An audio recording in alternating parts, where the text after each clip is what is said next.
시장에서 SMR 관련 종목이 오를 때마다 시장은 비슷한 얘기를 합니다. AI 데이터 센터 전력 수요가 폭증하고 있다. 재생에너지만으로는 24시간 안정 전력을 공급하기가 어렵다. 그래서 소형 모듈 원전 SMR이 필요하다. 방향은 맞습니다. 다만 이 논리에는 빠진 질문이 하나가 있습니다. 그 SMR에 들어갈 연료는 누가 공급하나요? 원재료 설계와 상업 운전은 완전히 다른 문제이죠. 설계 인증, 부지 확보, 전력 구매 계약이 있어도 연료 조달이 막히면 발전소는 가동될 수가 없습니다. 특히 테라파워, 엑스에너지 같은 차세대 SMR은 기존 원전 연료가 아니라 HALEU, 즉 헤일로라고 부르는 고농축도 저농축 우라늄이 필요합니다. 문제는 이 헤일로 공급망이 아직 서방권에 충분히 구축되어 있지 않다는 점입니다. 오늘은 SMR을 그냥 자금 원전이 아니라 전력 수요, 자본 비용, 연료 공급망, 그리고 한국 기업의 포지션으로 나눠서 보겠습니다.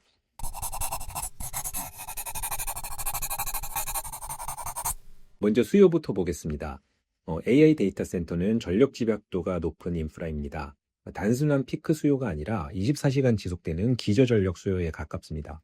미국 데이터 센터 전력 소비는 2023년 약 176테라와트 아워 수준이었습니다. 그런데 2028년에는 325에서 580테라와트 아워까지 확대될 수 있다는 전망이 나오고 있습니다. 낮게 잡아도 거의 2배, 높게 보면은 5년 만에 3배 가까운 증가입니다. 물론 재생에너지가 필요하다고 하지만 태양광과 풍력은 출력 변동성이 높습니다. 배터리와 전력망 보강으로 일부 보완할 수는 있지만 대규모 데이터 센터가 요구하는 24시간 무탄소 전력을 안정적으로 공급하기에는 제약이 있습니다. 이 지점에서 원전이 다시 부각됩니다. 원전은 이용률이 높고 24시간 전력 공급이 가능하고 운영 단계의 탄소 배출이 낮습니다. AI 데이터 센터가 요구하는 전력 조건과 맞아떨어지는 부분이 있습니다. 그런데 기존 대형 원전은 사업성이 쉽지가 않습니다. 대표적인 사례가 미국 보글 3, 4호기인데요.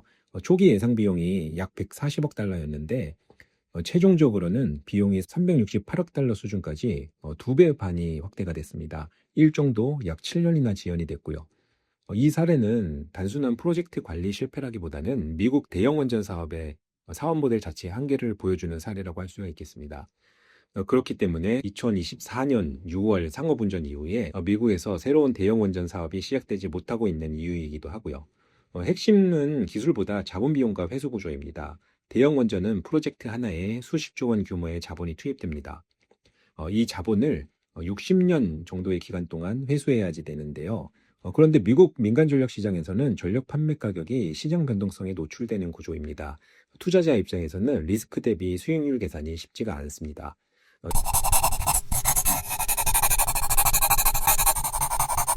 이 틈에서 SMR이 대안으로 부상하는 상황이라고 할 수 있겠죠.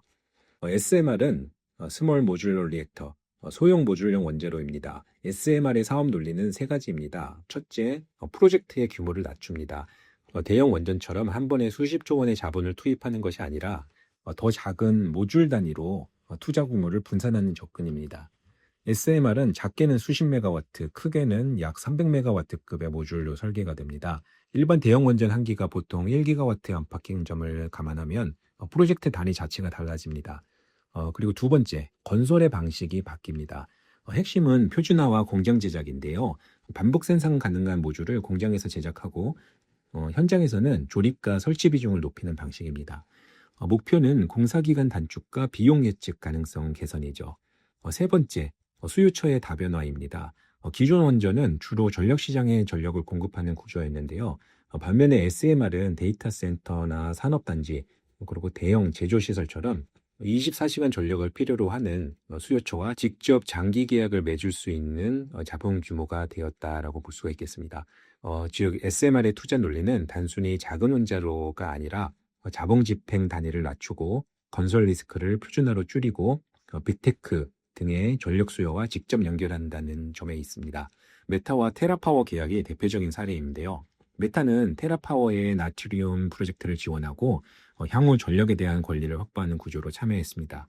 초기 2기가 약 690메가와트, 추가 6기가 약 2.1기가와트까지 포함하면 전체 규모는 최대 약 2.8기가와트로 알려져 있습니다. 이건 단순한 원전 기술 뉴스가 아니라 대기업이 전력 조달 전략의 일부로 차세대 원전 개발에 직접 관여하기 시작했다라는 신호입니다.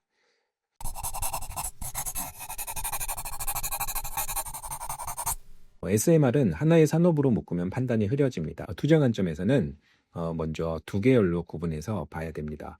첫 번째는 경수로용 SMR인데요. 뉴스케일, 홀텍 같은 설계가 여기에 가깝습니다.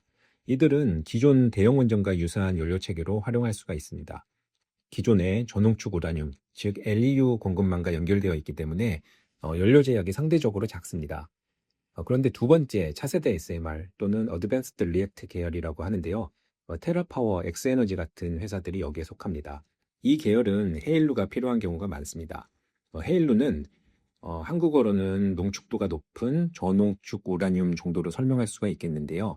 일반 원전은 보통 우라늄 235, 즉 U235의 농축도 5% 이하의 연료를 사용합니다. 반면 차세대 SMR은 5%에서 20% 수준의 농축 연료가 필요한 경우가 많습니다. 차이는 산업적으로 굉장히 큽니다. 경수로용 SMR은 기존 원전 연료 공급망의 연장선에 있습니다. 하지만 헤일루 기반 차세대 SMR은 별도의 농축 연료 가공 인프라가 필요합니다.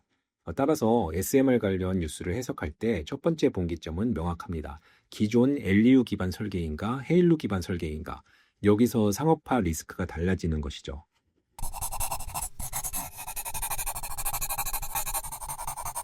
연료 공급망의 구조를 보겠습니다. 우라늄은 채굴한다고 바로 원전에 투입할 수가 없습니다. 천연 우라늄의 핵 분열을 일으키는 우라늄 235가 약 0.7%밖에 들어있지 않습니다.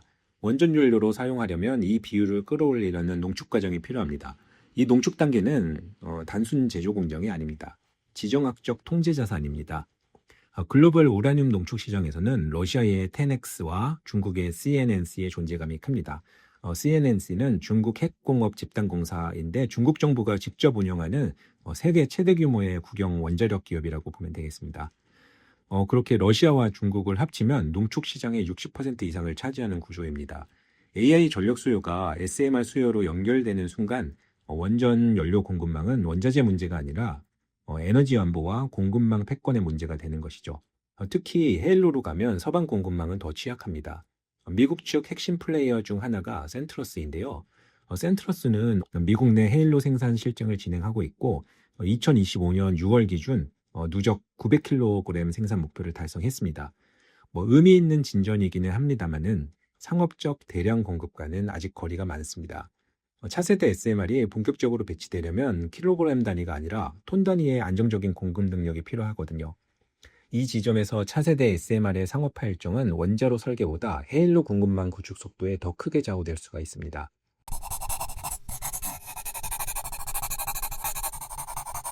연료 공급망만 변수인 것은 아닙니다. SMR은 아직 상업 가동 경험이 충분히 축적되지가 않았습니다. 따라서 실제 건설비, 공기 지연, 운영비가 사업자들이 제시하는 목표치에 맞을지는 아직까지 검증이 많이 필요합니다. 뉴스케일 사례가 이 리스크를 보여주는데요. 미국 공공전력연합 UAMPS와 뉴스케일이 추진하던 프로젝트는 결국 무산됐습니다. 핵심 원인 중 하나는 전력 가격 상승이었는데요. 뉴스케일의 목표 전력 가격은 메가와트 아워당 58달러에서 89달러로 상승했습니다. 이게 상승률이 53%에 달하는데요. 원화로 따지면 환율에 따라 다르기는 하겠지만 대략 킬로와트 아워당 80원대에서 120원대 수준으로 오른 셈입니다. 이 사례가 시장에 남긴 메시지는 분명합니다. SMR은 비용 절감 가능성을 제시는 하지만 아직 그 비용 구조가 상업적으로 검증된 것은 아니다.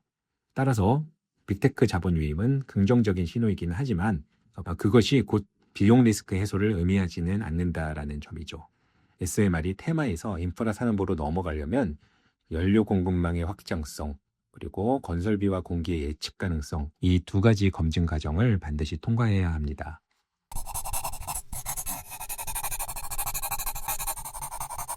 이제 산업 내에서 한국의 위치를 보겠습니다.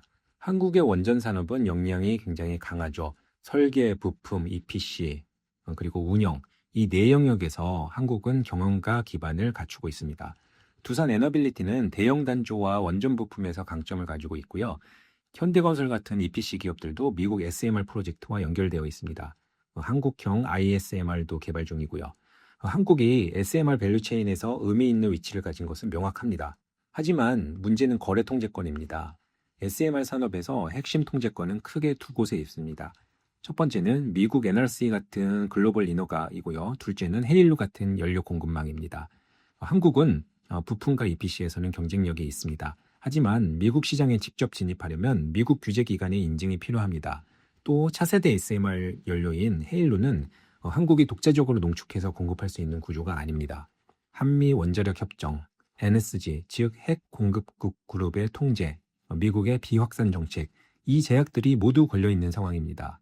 그래서 한국 SMR 투자에서는 미국 NRC 진입 전략, 한미 해결료 협상 진전, 이 두 가지를 반드시 중요한 신호로 봐야지 됩니다. 이 둘이 움직이면 한국 SMR 밸류체인은 보다 더 재평가될 수가 있는 상황이겠죠. 반대로 이 두 축이 정체되면 한국은 우수한 제조 역량을 갖고도 글로벌 SMR 시장에서는 후방 공급망 위치에 머물 가능성이 높습니다.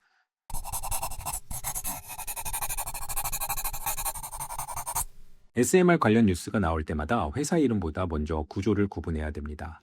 경수로형인지 헤일루 기반 차세대 SMR인지, 원자로 설계자인지 부품사인지, EPC인지 연료 공급자인지, 또 미국 NRC 인증 경로가 있는지, 장기 연료 조달 계약이 있는지, 이 구분에 따라 SMR 뉴스도 의미가 완전히 달라집니다. 오늘 내용을 한 문장으로 압축하면 이렇습니다. AI 전력 수요가 SMR 사이클을 만들고는 있지만 차세대 SMR의 상업화 속도는 연료 공급망이 결정합니다.